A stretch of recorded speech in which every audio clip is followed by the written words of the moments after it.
इधर नालंदा जिले के अंतर्राष्ट्रीय पर्यटन स्थल राजगीर स्थित स्टेट गेस्ट हाउस मैदान में आज राजगीर महोत्सव का उद्घाटन के साथ आगाज हो गया है। महोत्सव का उद्घाटन बिहार के वित्त मंत्री विजय कुमार चौधरी एवं श्रवण कुमार ने दीप प्रज्वलित कर किया। इसके पूर्व दोनों ने राजगीर महोत्सव परिसर के ग्राम श्री मंडप में लगाए गए सभी स्टॉलों को बारीकी से निरीक्षण किया।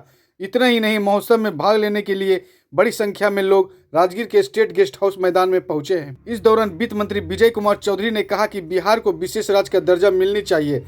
अगर बिहार को विशेष राज्य का दर्जा मिल गई तो बिहार विकसित राज्यों की श्रेणी में आ जाएगा। जबकि ग्रामीण विकास मंत्री श्रवण कुमार ने केंद्र सरकार पर जमकर प्रहार करते हुए कहा कि केंद्र सरकार द्वारा पिछले 3 सालों से प्रधानमंत्री आवास योजना के लाभुकों को राशि नहीं दी जा रही है। इतना ही नहीं, मनरेगा में भी राशि देने में आनाकानी किया जा रहा है। हम अपने संसाधनों से इतनी जबरदस्त तरक्की करके हमने बता दिया है। सीमित संसाधनों से, हमारे यहाँ कोई प्राकृतिक संसाधन की उपलब्धता नहीं है। कोई हमारे यहाँ सोने की खान, हीरे की खान या सैकड़ों किलोमीटर का समुद्री किनारा नहीं है हम लोगों को, जहाँ अकूत प्राकृतिक संसाधन उपलब्ध होते हैं, वो हमारे पास नहीं है। लेकिन फिर भी हमने अपने सीमित संसाधनों में जो तरक्की की मिसाल कायम की है, आज पूरा देश उसका कायल हो रहा है।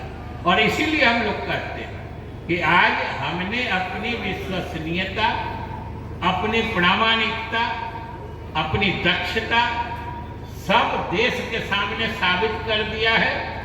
अब हम संकल्पित हैं कि हम आगे बढ़ेंगे, बिहार को आगे बढ़ना है और संसाधन की दिक्कत है, इसलिए हम लोग विशेष राज्य का दर्जा मांग रहे हैं जो कह रहे थे।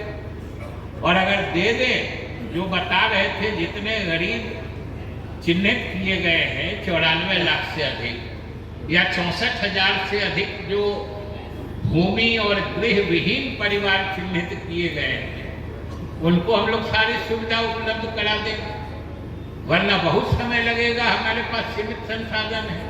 दर्जा मिल जाएगा तो मुख्यमंत्री ने कहा है कि 2 साल में 94 लाख लोगों को रोजगार भी दे देंगे और 94 लाख लोगों को पक्का मकान भी दे देंगे। अगर भारत सरकार हमें सपोर्ट करेगी तो हर क्षेत्र में बिहार आगे बढ़ रहा है।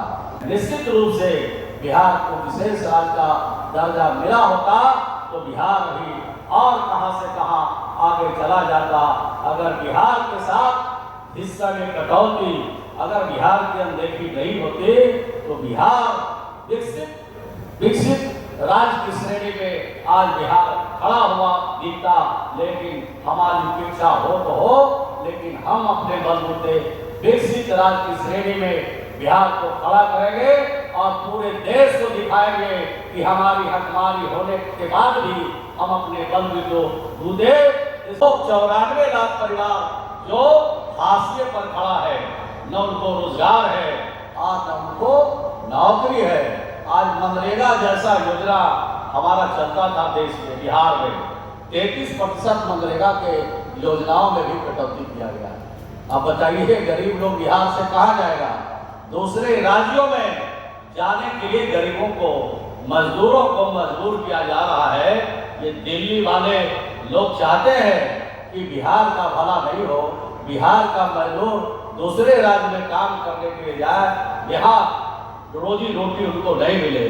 तो 33% तो मनरेगा के बजट में कटौती किया और 100 करोड़ से ज्यादा हमारा बिहार में भी मटेरियल का भी बकाया। यानी समय पर हमको पैसा नहीं मिलता है। हमारे विकास की गति में हमारा जो रफ्तार है उसको रोकने की हमेशा कोशिश की जाती है। तो इसको भी बिहार की जनता को, नालंदा की जनता को समझना पड़ेगा।